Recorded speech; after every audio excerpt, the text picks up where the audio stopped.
She never saw his face, but she trusted his voice. That was her first mistake, and his only salvation.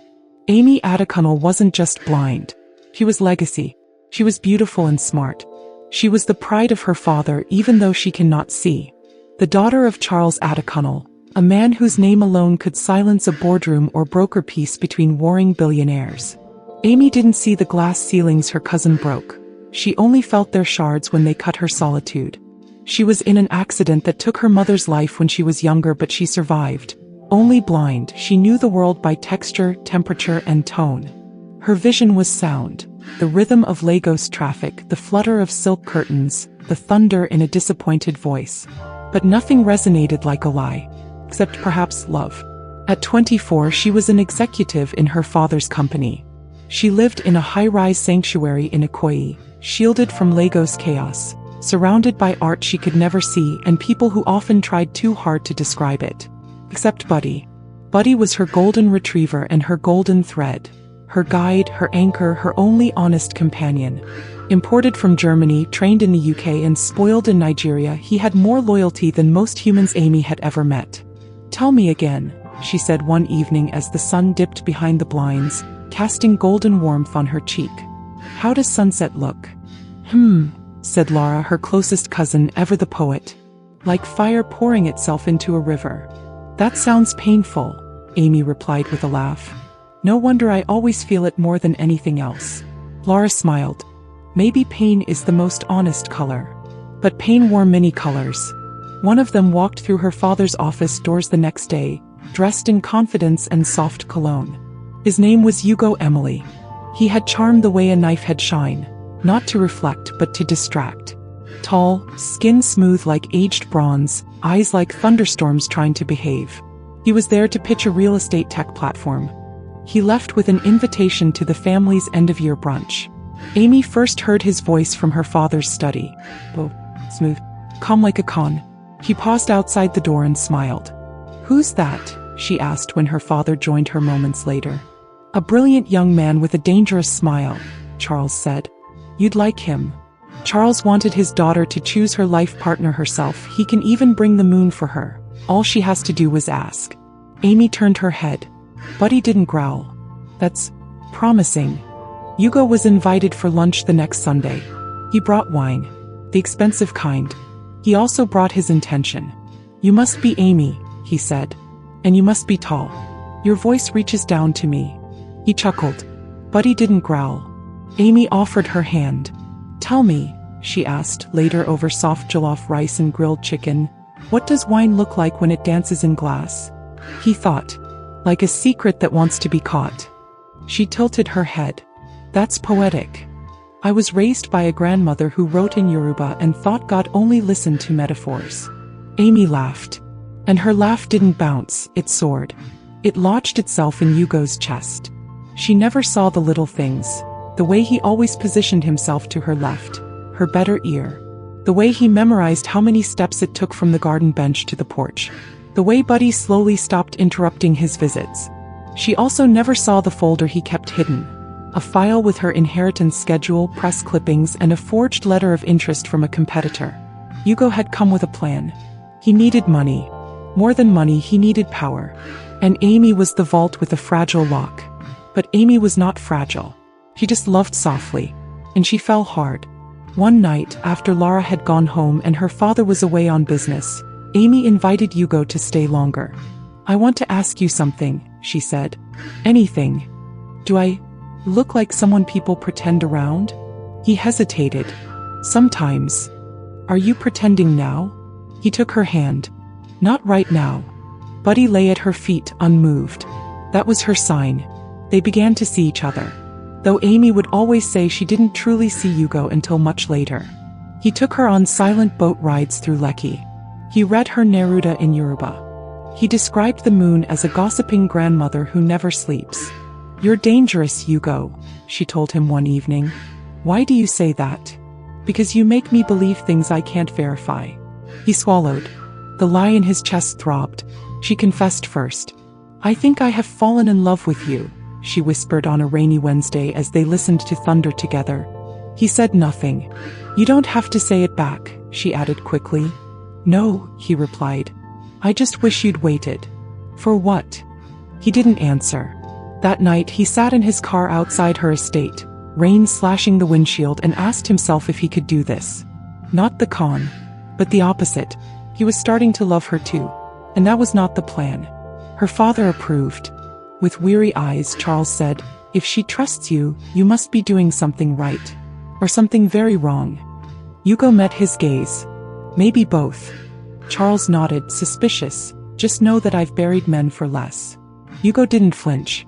Amy proposed a private wedding. Just a few guests. A garden. A dress she could feel rather than see. And Hugo said yes. But that night Buddy did growl. For the first time in months. And Amy ignored it. The morning of the wedding, Lagos shimmered beneath a soft haze. Not quite rainy, not quite sunny. A day caught between clarity and confusion. It suited Amy perfectly. There was no choir, no chandeliers, no tabloids. Only 20 guests, a backyard, jacaranda blossoms, and a nervous bride who couldn't see her reflection but knew she looked beautiful by the gasp in her cousin Lara's voice. You look like the kind of woman that makes men forget their own names, Lara said, adjusting the delicate ivory veil. Amy smiled. Too bad I married one who never told me his real intentions. Lara blinked. What? Amy shook her head quickly. I'm just nervous. Ignore me. But the doubt had already started to bloom. It had been planted by Buddy weeks ago in growls Amy chose not to hear. Hugo stood at the altar in a crisp white agbada with red embroidery, regal and confident. Yet inside he was chaos. Do you, Hugo Emily, take Amy Lola Adekunle to be your lawfully wedded wife, to have and to hold in health and in sickness, in sight and in blindness? He hesitated. Amy's hand tightened slightly around his. He remembered the plan. Marry. Stay 1 year. Inherit. Disappear. But the woman standing beside him had undone every lie with the way she laughed. I do, he said. I do, she replied softly. Buddy didn't bark. But he didn't wag his tail either. That night, Amy lay next to him, her fingers exploring his face like braille. You're quiet, she said. I'm married. Regretting it already? No, he whispered. Fearing it. What scares you? He turned toward her. That one day you'll see me, and wish you hadn't. They settled into marriage like strangers on a train, side by side, not quite together. Amy cooked. Hugo cleaned. They learned the choreography of shared space. Toothpaste tubes, blanket wars, and Sunday market runs. But there were silences that stretched too long. Glances that never met. And always the cold metal drawer in Hugo's study, where secrets still slept. Buddy lingered near that drawer often. One day Hugo caught the dog staring at it for 10 minutes straight. You know, don't you? Hugo murmured. Buddy blinked. I swear I didn't mean to fall for her. Amy noticed changes. Hugo started asking about her childhood, her dreams. He listened longer. He held her after nightmares. What are you trying to find in me? She asked one evening. A reason to stay. And have you? He looked at her lips. Too many. They kissed. And for the first time Buddy didn't hover. He slept at the door. But something always hovered. Truth. Amy had undergone an eye surgery months before she met her husband. She was meant to regain her eyesight with therapy slowly in the months that followed. She didn't tell her husband because she does not want to give him false hope, only if she knew. Amy was regaining flickers of sight. At first it was shadows, then outlines, then color. Her doctor said the therapy was working faster than expected. She told no one, not even Hugo. She wanted to see him first. Without warning, without performance. One afternoon she opened her eyes in their living room and saw him across the space, reading, unaware. His brow furrowed, his jaw clenched. Handsome in the way a storm looks before it breaks. And her heart broke a little, because she had felt love. But now she saw it, and she was terrified of it. Hugo, unaware, planned a surprise trip to Ghana. You've always wanted to feel the sea in another country, he said. Why now? She asked. Because time isn't promised. She smiled. Neither is trust. He paused. Are we okay? Define okay. Still choosing each other every day. Then yes, she whispered, eyes open now, watching his nervous fingers. But peace doesn't last in relationship built on lies. And the storm had only just begun. Buddy had never been wrong about a human. He knew the scent of deceit. It lingered on Hugo like expensive cologne trying to mask sweat. And though Amy smiled more now, laughed louder, Buddy's instincts kept him on edge. In their early weeks of marriage, Buddy had been cautious. He'd watch Hugo with that silent intelligence only animals possess. And now, even as Amy regained partial sight, Buddy watched harder. Buddy knew something she didn't. But he also knew she was changing. He knew she can see now, and he's helping her see the truth about her husband. Buddy's been acting strange, Amy said one morning as she fed him pieces of boiled plantain. Hugo looked up from his tablet. Strange how? He's been pacing the house at night, staring at the study. It's almost like he's listening. Hugo stiffened. Maybe he hears rats. Amy chuckled. If there are rats in this mansion, they must be wearing Versace. Buddy growled softly at Hugo. Just once. Oh, meaningful. Amy reached to pat his head. Hey, be nice. That night, Hugo stood in his study holding the envelope. Inside were bank drafts, old emails, and a non-disclosure agreement he was meant to give Amy after 1 year of marriage. Buddy entered the room without a sound. Saturday. Hugo swallowed. You're a smart dog. Buddy didn't move. She trusts you. More than she trusts anyone. And somehow, I'm jealous of a dog. Hugo laughed to himself. Buddy growled again. Hugo stuffed the envelope into the drawer and locked it. Amy's vision improved day by day. She hadn't told Hugo yet. She wanted to observe him with her new eyes. See if his touches matched his tone. She noticed the hesitation in his affection. The stiffness in his hugs. The pauses in his sentences when she asked about their future. You know, she said during dinner, I sometimes imagine what it would be like to see you without warning. Just walk into a room and there you are. Hugo smiled tightly. And would you recognize me? I'd know your scent anywhere. Buddy barked once. Loud. Amy frowned. What is it? Buddy stared at Hugo, tail stiff. Hugo stood. He probably wants to go out. Amy nodded. Take him, please. Outside, as they walked in the garden, Hugo whispered, You win. I won't hurt her. Buddy sniffed the air. I swear I won't. One afternoon, Amy sat in the guest room painting. Her therapist suggested it as a way to strengthen neural recovery. She dipped her fingers in blue, shaped the outline of a man. Hugo entered quietly. Watched her. Who's that? He asked. She smiled. Someone I thought I knew. He walked closer. And now? I'm still deciding. Buddy, lying in the corner, watched Hugo's every step. Later that week, Charles Adekunle returned from Abuja. You look well, he said, studying Amy. I felt sharper. Like my mind is clearing with my sight. He looked at her, then at Hugo. You still trust him? Amy hesitated. More than I did. But less than I want to. Buddy barked twice. Charles raised a brow. Even the dog has an opinion. That evening, Charles cornered Hugo on the patio. I know your type. Clean shoes, dirty intentions. Hugo held his gaze. I made mistakes. I won't make more. That girl is more precious than anything in my empire. I will bury anyone who breaks her heart. Hugo nodded. Understood. Buddy, behind the glass, watched. The turning point came on a Thursday. Amy opened the drawer in Hugo's study. The key had been left by mistake. Inside she found the envelope. She opened it. And her world cracked. She could not believe or imagine her discovery. The envelope didn't weigh much. But in Amy's trembling hands, it felt like an entire life crumbling. Her fingers, still stained with paint from that morning, brushed over the top sheet. A contract she had never signed. A plan she had never imagined. Her name, her trust fund, her marriage. All laid out like a business acquisition. And in the middle of it all, Hugo's signature. She sat there frozen. Her ears rang. Buddy nudged her leg, sensing the shift in her breathing, the subtle tremor in her hands. Her eyes, once blind, now wide open and wounded. She whispered, He planned it.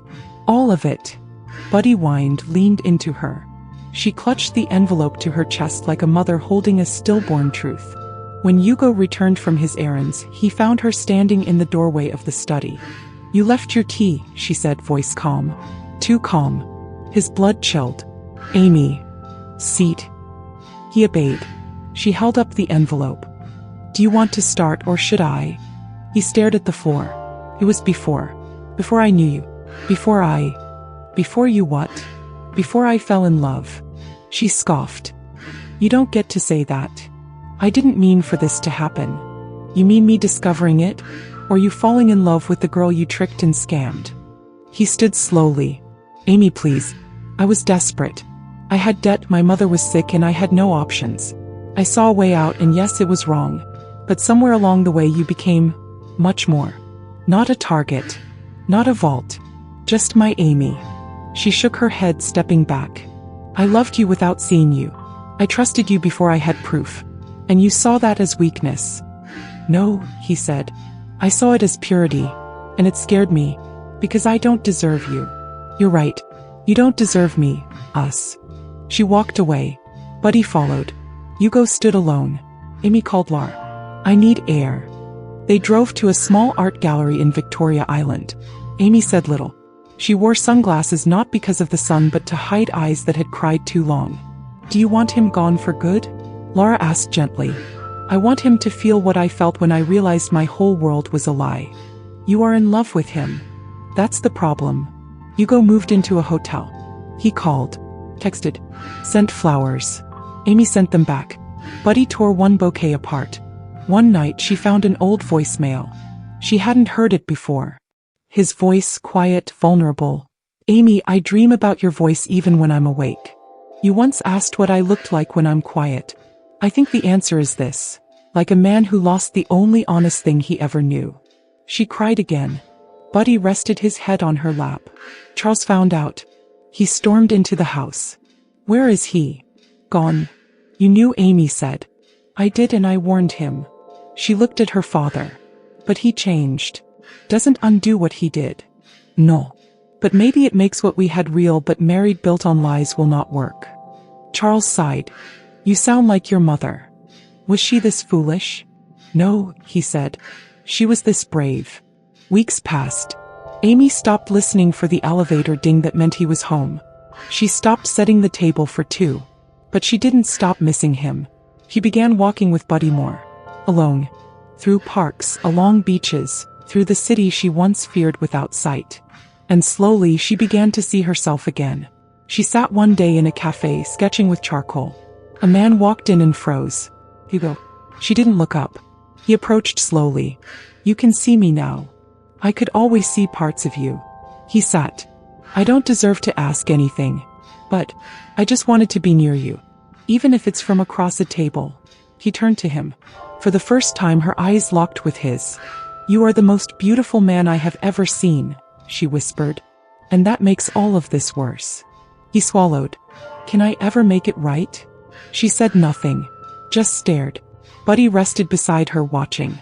Time passed, but not in straight lines. It twisted. Looping around memories, stretching through silence, stalling inside heartbeats that waited for closure. Amy didn't forgive Hugo. But she couldn't forget him either. Weeks became months.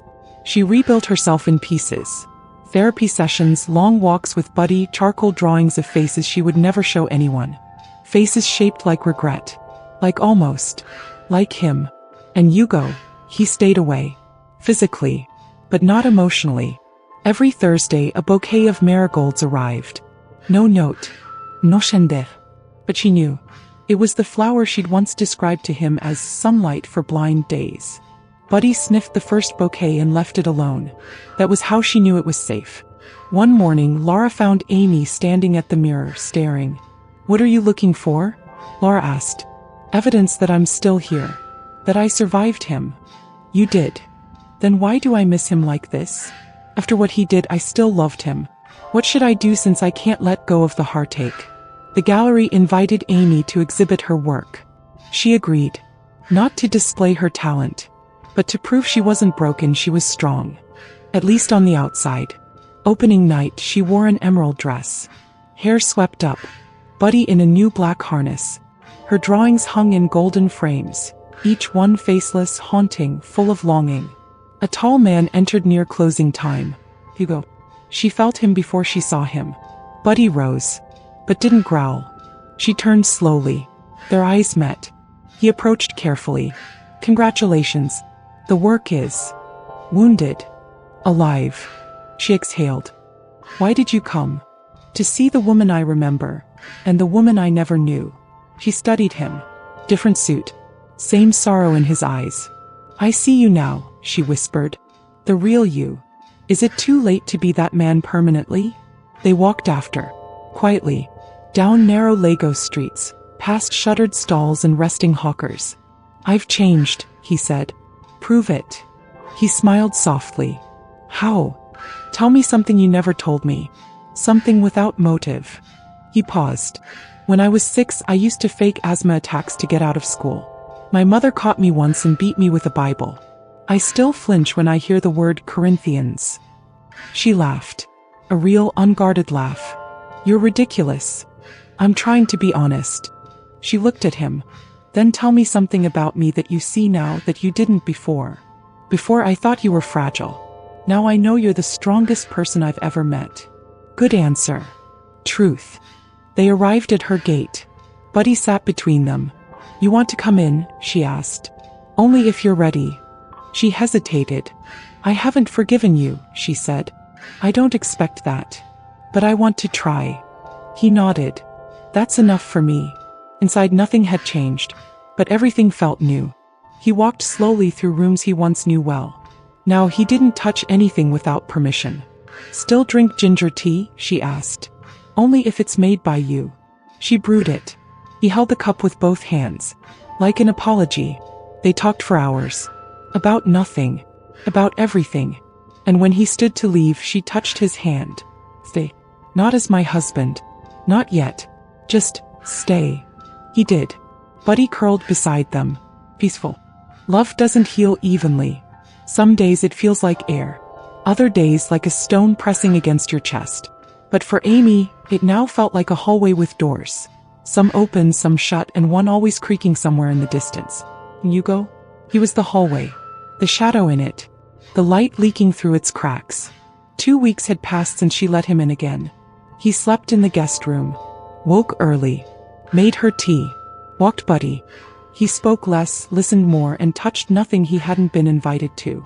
You're a very well-behaved intruder, she teased over breakfast one morning. He smiled. Trying to earn parole. You're still on trial. And guilty. I know. She looked at him. But different. The days settled into a rhythm. Amy started painting again, faces this time. Some looked like strangers. Others, unmistakably like him. One afternoon he found a portrait resting on her easel. Hugo. But softer. Unburdened. Is that how you see me now? It's how I hope to. They cooked together. He peeled plantains wrong. She corrected him with laughter. He read poetry. She interrupted with sarcasm. They weren't husband and wife anymore. Not quite. But something rawer. Becoming. Charles visited unannounced one evening. He found Hugo setting the table. You're still here. Only if she wants me. Charles turned to Amy. And do you? Amy answered carefully. I want the version of him who tells the truth even when it hurts. Not the one who wears masks. Charles nodded. Then don't take too long to decide. Time doesn't wait for the blind or the bruised. That night Hugo knocked on her door. Not as a husband, but as a man who once broke something priceless. Can I come in? For a while. They sat on opposite ends of the bed. Why did you lie? She asked. Because I didn't know how to live without money. Without winning. Until I met you. Then I didn't know how to live without honesty.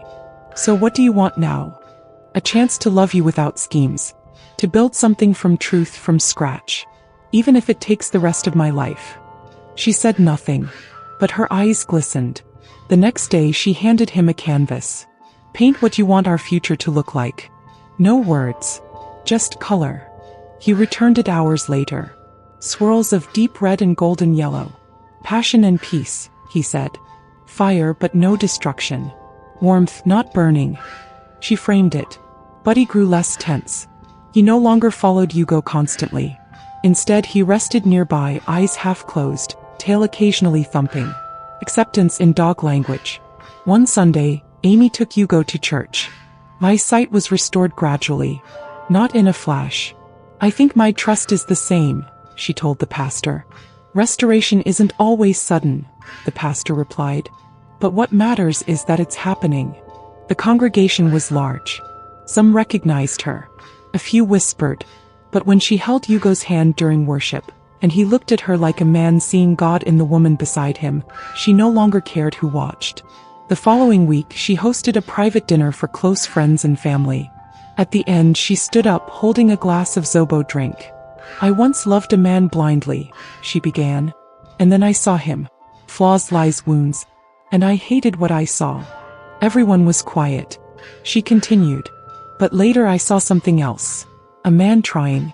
Not perfectly. Not quickly. But honestly." He turned to Hugo. "I see you now. With everything. And I still choose you." He didn't cry. But his voice broke. "Thank you for seeing me." They didn't remarry right away. They traveled instead. Senegal. Paris. She touched paintings in the Louvre with special gloves. He watched her like art. She tasted pastries with her eyes closed. He described them like poetry. They kissed in the rain, danced on sidewalks, argued in taxis, made up in bookstores. It was imperfect, and it was real. Back in Lagos, they moved into a new home. Not hers, not his. There's a place with no hidden drawers, no whispered plans, only echoing laughter and half-read novels. One evening, Amy stood at the window watching the sunset. "It's like fire pouring into a river," she whispered. He came behind her. "Still sounds painful," he teased. "Maybe it still is," she replied. She turned. "But some pain is worth seeing." And when she kissed him, it wasn't out of blindness. It was out of vision. At this moment, Hugo thinking back from the moment he met his Amy. "I wasn't supposed to love her. That was never part of the plan. She was a name on paper. An opportunity wrapped in silk and silence. The blind heiress of Ikoyi. The girl whose father could open doors I'd spent my whole life banging on. I came with numbers, charm, and lies polished to perfection." And then she smiled. Not the kind of smile you see, but the kind you hear.